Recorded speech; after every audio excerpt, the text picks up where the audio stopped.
But the suffering is optional. The discomfort just comes in life, like sun and night, like day and night, sun and rain. The discomfort comes, the pain arises inevitably, but the suffering is optional. It's our choice.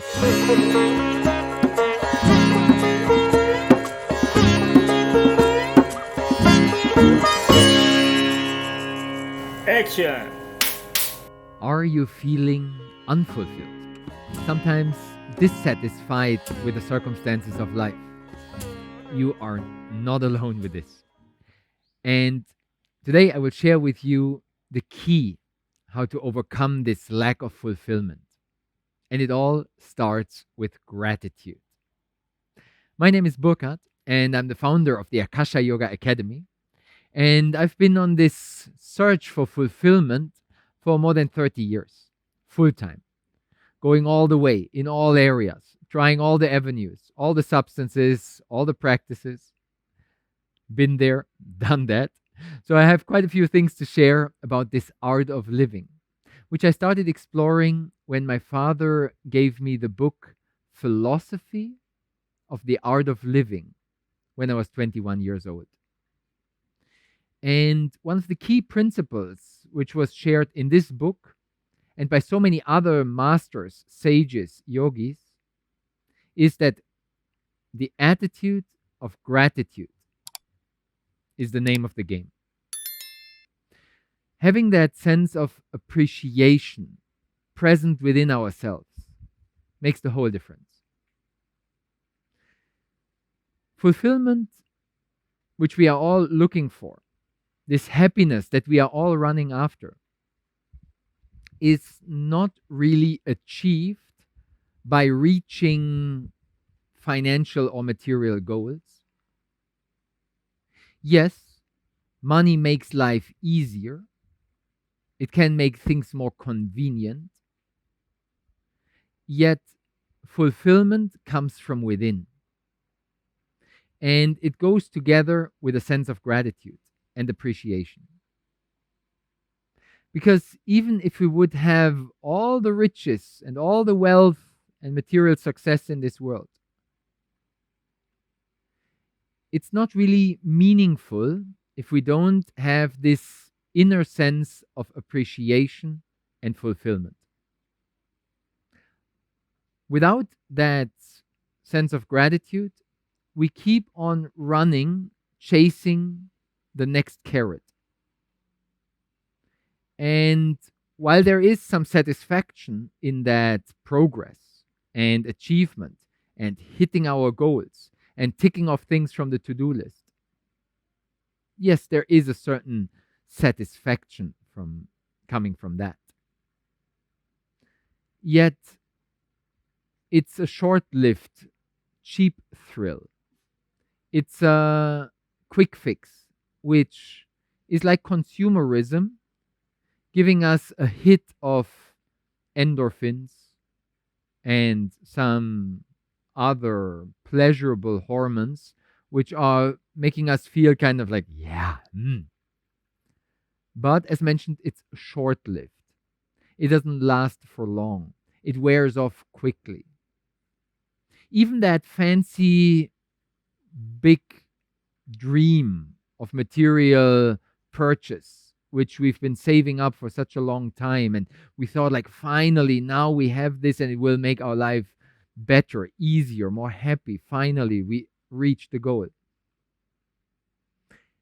Experience shows that depending on the circumstances and product, after a few days, weeks, latest after a few months, it wears off because it becomes normality. It becomes our new normal. It is the standard. And therefore, we take it for granted. And then, even though it is so nice and special, and we were looking forward to it so much, and we were so happy when we finally got it in that moment, and the first trying out, and the excitement and curiosity of the freshness of it. Experience shows that this new normal makes us take it for granted, and then it's not so special anymore. Surprisingly. surprisingly quickly, it becomes kind of like, yeah, that's what I'm doing, that's what I'm using, that's what I have. Like, okay, yeah, it's nice, special, but yes, it might still make us a little bit happy and give us some satisfaction if somebody else is looking up to us, complimenting us on this or that. Yet this satisfaction is on a somewhat surface level. The fulfillment is a deeper sense, which is not really nourished by this shallow consumer action. So, if we would try to structure and bring more clarity and lucidity to this topic, we could look at different levels of this satisfaction. So, different areas and depths of how profound this fulfillment can be. And we could have looking there at the topic of happiness, because fulfillment is directly related to happiness. We're all wanting to be happy.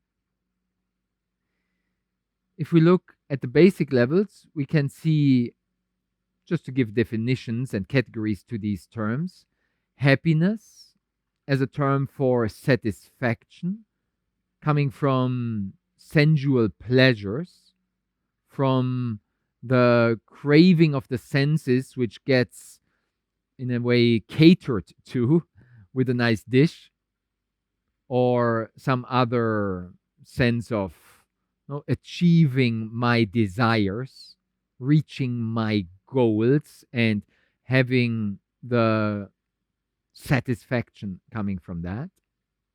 So that the first level of plain basic happiness, I fulfilled my sensual desires, I'm satisfied. That's number one. Number two would be the fulfillment of the heart. So that deeper sense of being not only at ease, but at peace. To be nourished, nurtured, deeply not only recharged, but fulfilled. Being content and in this way in a peaceful state of rest, not needing to run after the next carrot, not chasing the next goal, not running after the latest fashion trend, because already arrived, a sense of coming back home, an arriving, not a searching, running after pleasure, number one. Not a searching, but a finding, an arriving, a settling, a being attuned with, being at ease and at peace. So, this fulfillment I would relate to the heart, Anahata chakra, whereas number one, the sensual pleasure, satisfaction, in the yogic psychology of its modern interpretation, would be associated with Svadhisthana, the sacral chakra. Not surprisingly, in the area of the genitals, where a lot of that satisfaction is searched and found. So, happiness corresponding to Svadhisthana chakra, and fulfillment corresponding to Anahata chakra, the heart center. So, let's stay a bit longer at this topic of the fulfillment of the heart. On a basic level, we can see that another term for fulfillment is contentment. Contentment, if we look at the root of this term, we find the adjective to be content as a synonym for I am fulfilled. I am content with my life. This is why I have this sense of contentment. Makes sense. But if we take content as a noun, we might notice with surprise that the content of a bottle is what is inside of it. And with that understanding of the grammatical meanings, we can visit this sentence: I am content with the content of my life. I am fulfilled with those ingredients that are present in not my bottle, but my life. So that's an interesting take on contentment, looking at the roots of the language. I am content with the content. I am at ease. I'm at peace. I have this sense of fulfillment. This is represented in the yogic virtue and ethical expression of Santosha. Santosha is one of the yamas and niyamas, one of the virtues and ethics of yoga at the beginning of the eightfold path of the Yoga Sutras of Patanjali some 2000 years ago, where Patanjali puts Santosha as one of the niyamas. If we look at the etymological root, the origin of the term Santosha in Sanskrit, we can find some possible overlaps with Shanti. Shanti means peace. You might have heard of that. So Shanti means peace. Santosha is usually translated as contentment, fulfillment. As mentioned before, to be at peace with the content of my life. So I am content, I'm at peace with the content of the day. I accept things as they are. I allow them to unfold. Whatever arises, I welcome, I receive, with an attitude of gratitude. So that brings us back to our opening statement. The key to fulfillment is gratitude. This attitude of gratitude is the name of the game. That's what I mentioned initially. So cultivating gratitude, this sense of appreciation, receiving whatever is provided with an open heart, welcoming it, and having that sense of fulfillment, of coming back home, of being at ease, of acceptance, of embrace, of inviting in this way more of it, but without the grabbing and snatching attitude of the mind, who always likes to run after more pleasure and sensual satisfaction. So there's a certain sense of coming back home and resting in that sense of gratitude. In the yogic context, the Santosha, this contentment virtue, is also directly related in the commentaries of the yogis and masters to the sense of being present, to this real, radical availability to the present moment, to being fully aware of whatever arises, of whatever content comes up, whatever life presents to us, which is not always easy. It's not all 7-layered latte macchiatos. It's not always hammock beach time kicking back. It's not always sunshine, even in the tropics here in Bali. There can be heavy monsoon rain showers. Can we be at ease and at peace even in a storm? Can we cultivate gratitude even if life throws us some curveballs, some challenges, some unpredictable difficulties? Can we stay also content in such a problematic circumstance? Can we practice fulfillment even though our day seems to be full of problems? From experience, we can all say maybe, but definitely it's not easy. So we've all been there and done that. We tried positive thinking, but it only partially works. If in a kind of optimist attitude, we try to deny and suppress the problems by just like, yeah, it's all good, we'll soon notice that it doesn't really work like this. This denial, suppression of the problems and kind of blowing up the pink elephants to just have happy family, all rainbows, all unicorns.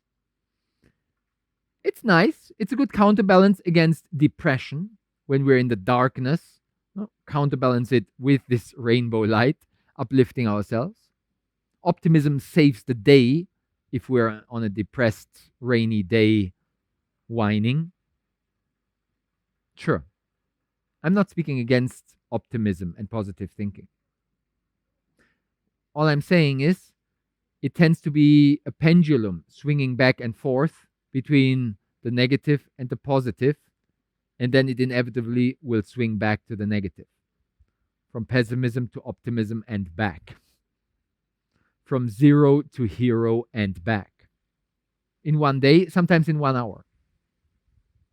So things are changing, coming and going. We cannot always have the chocolate flavored moments. Life doesn't work like this. It's sun and rain, as I was mentioning here from our Balinese tropical island experience. It's summer and winter. It's success and failure. It's praise and blame. And that's already discussed by the Buddha. That's mentioned in the Bhagavad Gita by Krishna and Arjuna, all more than 2,500 years ago in India. That's common sense wisdom in the ancient Western and in the modern philosophies.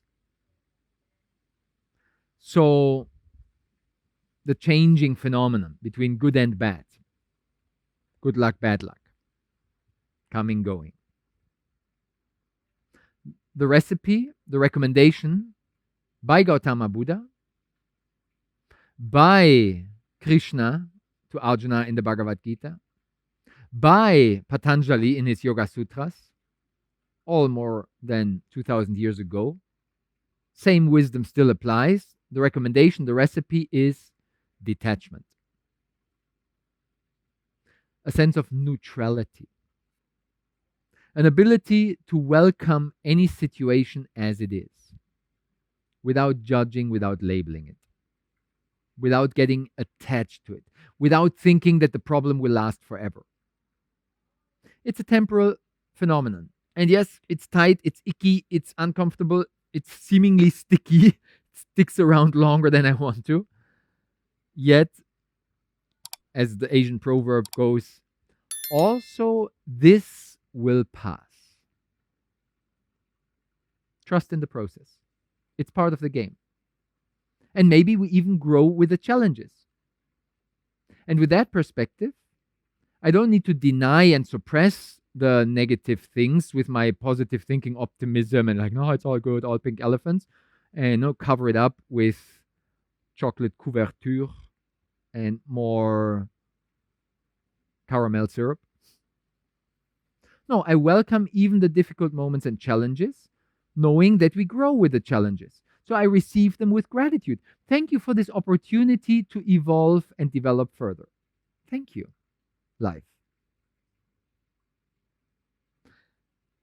It's so hard to do and so easy to say.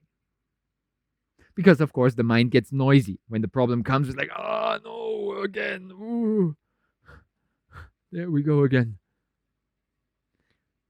Leave the situation, the circumstances as they are, And don't take it personal. Don't identify it with it. Don't go in the victim role, is the recommendation of detachment.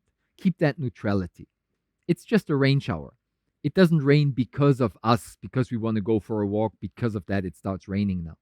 No, it's just life happening. Okay, that's how it is. We kind of have two options: either go walking in the rain or stay inside and do something else. Detach. I had this dream, wanted to go out for a walk, now it's raining. Okay, what to do? Take an umbrella or dance like Mary Poppins without umbrella in the rain. Just get wet. With this childlike freshness, discovering the new. The first time I get rained on in months, maybe years. And I can welcome it with this open heart. Like the plants. For them, rain is celebration. Why do I need to make a fuss out of it? Especially as I have the comfort to go back inside and have a hot shower afterwards. So, that an anecdotal example of welcoming all circumstances with appreciation, gratitude, as an opportunity for experience. It's just an experience. And there might be even discomfort or even pain. So this is kind of part of the game. But the suffering is optional. The discomfort just comes in life, like sun and night, like day and night, sun and rain. The discomfort comes, the pain arises, inevitably. But the suffering is optional. It's our choice if we go into the victim role and complain. You have the freedom. Choose wisely. Because otherwise, we live in this lack of contentment. We are unfulfilled, and we continue to run after the next carrot. And like I said, I've been there and done that. Chasing the dream from one tropical island to the next tropical island, from one yogic community to the next one, from this workshop to the next training, and another course.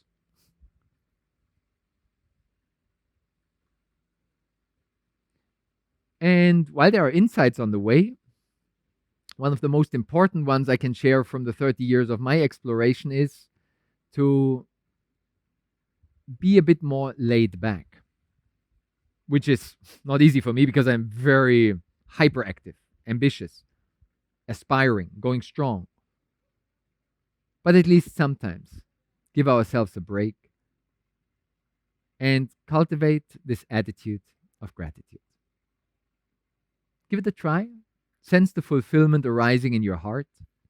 And then maybe we go even beyond the satisfaction of the sensual desires in Svadhisthana, not only into the fulfillment of the heart, but maybe even into the bliss, the ananda, as it is sometimes associated with the crown chakra, Sahasrara, that divine, eternal fulfillment, which is beyond good and bad, beyond past and future, in the eternal present moment. I trust that our paths will go deeper and deeper, that we can find this eternal peace in the presence of pure awareness, of the pure existence. Loving wishes and full blessings from the abundance and radiant beauty of Bali straight into your heart. Looking forward to explore and practice these things together. Check out some other practices, meditations, breath work, asana classes, which we freely share with you abundantly on our YouTube channel. I'm looking forward to taking this journey to the next level with you, and I'm curious about your experiences. So if you had any challenges as we discussed them today, please share them in the comments below so other people can also benefit and we can grow as a global yogic family together. Thank you so much for love and all the best for your journey. back home into the heart. Namaste.